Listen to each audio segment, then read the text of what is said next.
So राजकोषीय धोरण म्हणलं, फिस्कल पॉलिसी हे ह्याच्यात उत्पन्न येतं का खर्च येतं? दोन्हीही येतं. ठीक आहे. आता उत्पन्नामध्ये पण बरेच प्रकार आहेत ह्याच्यात. इथं या राजकोषीय धोरणाचे दोन प्रकार आहेत, संकोचित राजकोषीय धोरण आणि प्रसारित म्हणजेच विस्तारित राजकोषीय धोरण. कॉन्ट्रॅक्शनरी फिस्कल पॉलिसी म्हणजे संकुचित राजकोषीय धोरण, एक्सपान्शनरी फिस्कल पॉलिसी म्हणजे विस्तारित प्रसारित राजकोषीय धोरण.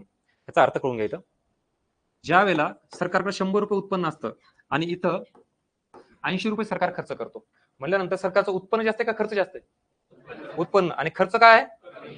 म्हणजेच इथं पैसे अर्थव्यवस्थेमध्ये कमी जातील का जास्त जातील?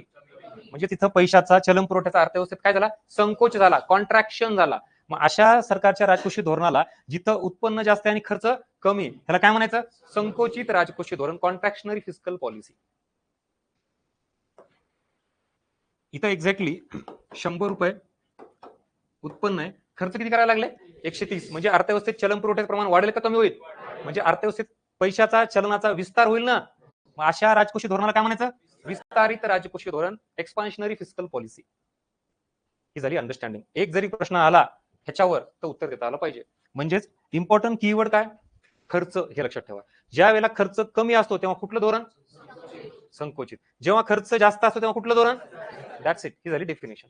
पण एवढ्यापर्यंत थांबायचं नाही. आता इथं येतो संबंध तेजी आणि मंदीचा.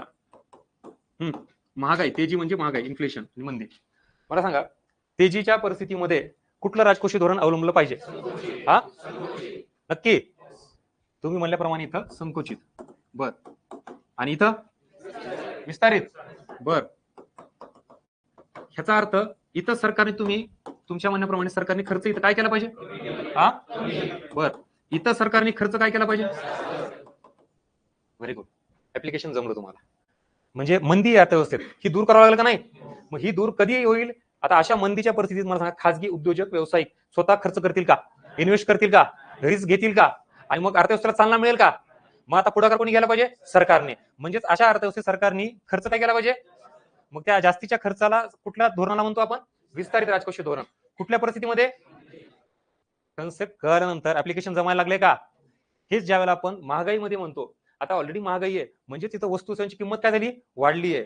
किंमत वाढण्याचं काय कारण आहे? मागणी वाढली. मागणी कशामुळे वाढली? ऑलरेडी लोकांकडे पैसा, चलन पुरवठा जास्त आहे. अशा परिस्थितीत तुम्ही खर्च अजून केला तर महागाई काय होईल? अजून वाढेल. म्हणून सरकारने खर्च कमी केला की ऑटोमॅटिक लोकांकडे पैशाचं प्रमाण कमी. पण याला कुठलं धोरण म्हणायचं? ह्याच्यामुळे काय नियंत्रणात येईल? क्लिअर?